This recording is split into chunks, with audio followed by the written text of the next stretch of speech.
Pastor Apollo Kibuloy, meron nga bang angels of death? Ano ba itong mga angels of death na to? Ito ba ay mga tao or mga anghel or just a figure of speech? Ayon po dito sa balita sa The Philippine Star, Kibuloy threatened victims with angels of death.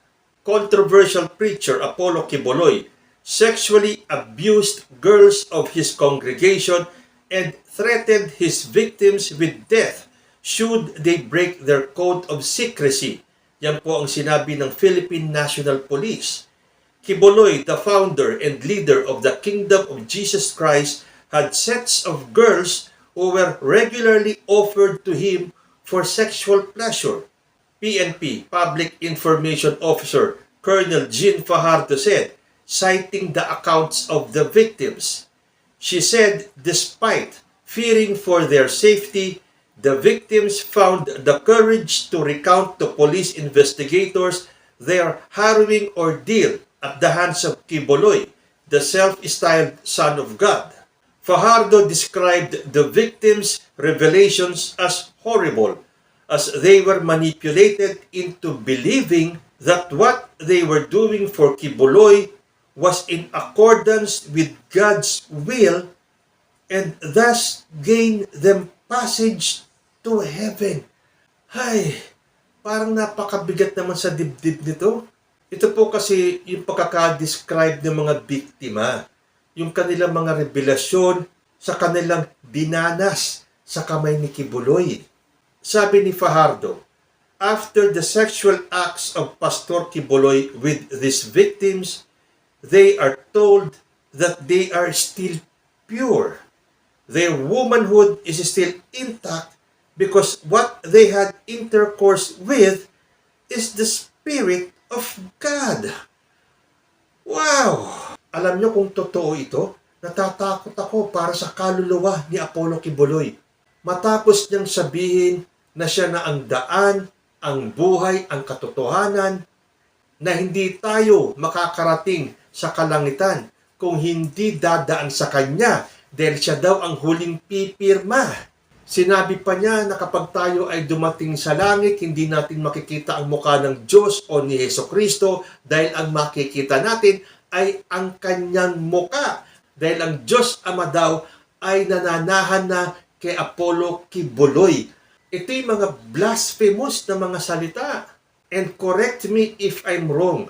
Ang blasphemy po ay isang kasalanan na walang kapatawaran.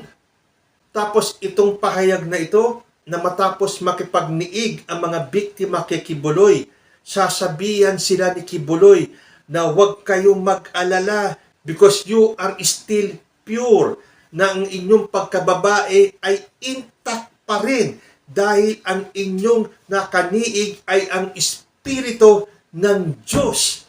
Ang hirap kong sabihin yung mga salitang yon kasi I find that really blasphemous. Diyos ko, patawarin ka ng ating Panginoon Apollo Kibuloy. Kung sakasakaling swertihin ka at ikaw ay mapawalang sala na pwede lang mangyaring maging milagro na ikaw ay mapawalang sala, ito hindi ka makakaligtas sa ating Ama. Sasabihin mo na matapos makipagniig sa iyo ang mga babaeng ito na marami daw sa kanila ay mga minor de edad pa, na wala silang dapat ikabahala dahil kayo ay mananatiling puro, na ang inyong pagiging babae ay intact pa rin dahil ang inyong nakaniig ay ang Espiritu ng Diyos. Sabi pa po ni Fajardo, she narrated the testimonies of the victims, some of whom were 12 to 13 years old when the alleged abuses occurred. The victims, euphemistically called pastorals, were assigned specific days when they would be brought to the rooms of Kibuloy within the 30-hectare KOJC compound. So meron pala silang mga schedule. They are being threatened that if they break the code of secrecy and tell anyone what they experienced in the hands of Apollo Kibuloy, they will be hunted by the angels of death. Aba, kung ikaw nga naman ay nasa kalagayan ng itong mga biktimang ito, matatakot ka talaga dahil unang-una na brainwash ka na into believing that Apollo Kibuloy is really the Son of God. At kayo ay nakikipagniig lang sa Espiritu ng Diyos. So, kung itong mga nangyari sa inyo ay ipapaalam nyo kahit na kanino, and if you break the code of secrecy, lagot kayo sa angels of death. Because these angels will hunt you down. Fajardo said they are investigating if the angels of death actually exist as goons of Kibuloy or it was just a figure of speech that the preacher uses to instill fear in his victims.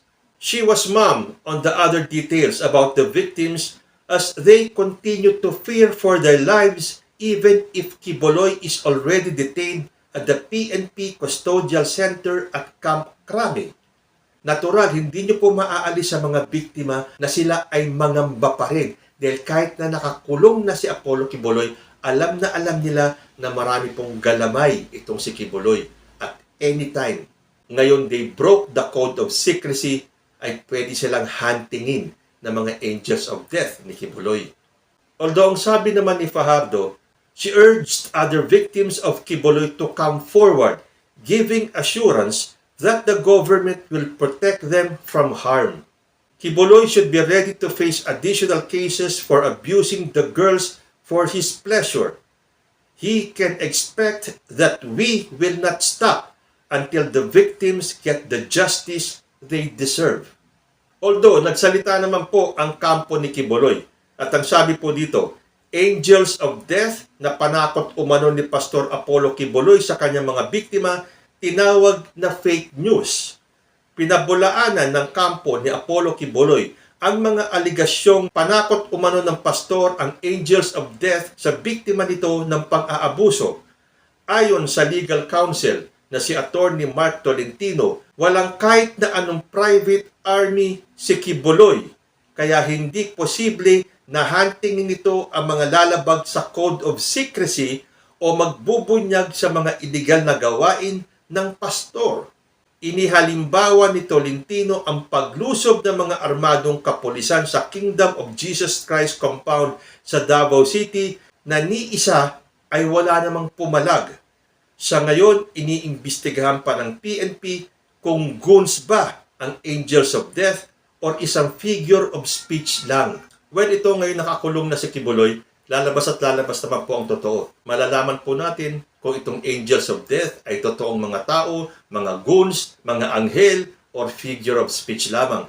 Pero ang lumalabas po kasi sa mga balita, marami pong mga minor de edad ang naging biktima ni Kibuloy. Tinawag nga po si Kibuloy na pedophile ng hepe ng Davao City Police. So, marami po tayong aabangan. Dapat po natin malaman ang katotohanan na ngayong nakakulong na si Apollo Kibuloy, mag-uumpisa na po ang pagliliti sa kanya. At sooner or later, malalaman po natin ang katotohanan. At doon po sa mga nagtatanong, kanino po ba napunta yung 10 million pesos na reward? Obviously, hindi po yan napunta kanila General Torre o kung sino man mga opisyalis ng gobyerno dahil exempted naman po sila sa pagtanggap ng 10 million pesos na reward. Sabi po dito sa DCRH News, reward sa mga informant na nagresulta sa pagkakahuli kay Kibuloy, tiniyak ng PNP. So ang ibig sabihin, meron talagang nagturo kay Kibuloy kung nasaan siya nagtatago. And most probably, isa pong miyembro ng KOJC or isang insider ang nakapagturo kung nasaan nagtatago si Apollo Kibuloy. Sa tingin ninyo, totoo nga kayang may mga angels of death si Apollo Kibuloy? Hanggang dito na lang po muna tayo. Hanggang sa susunod na mga issues, maraming salamat po.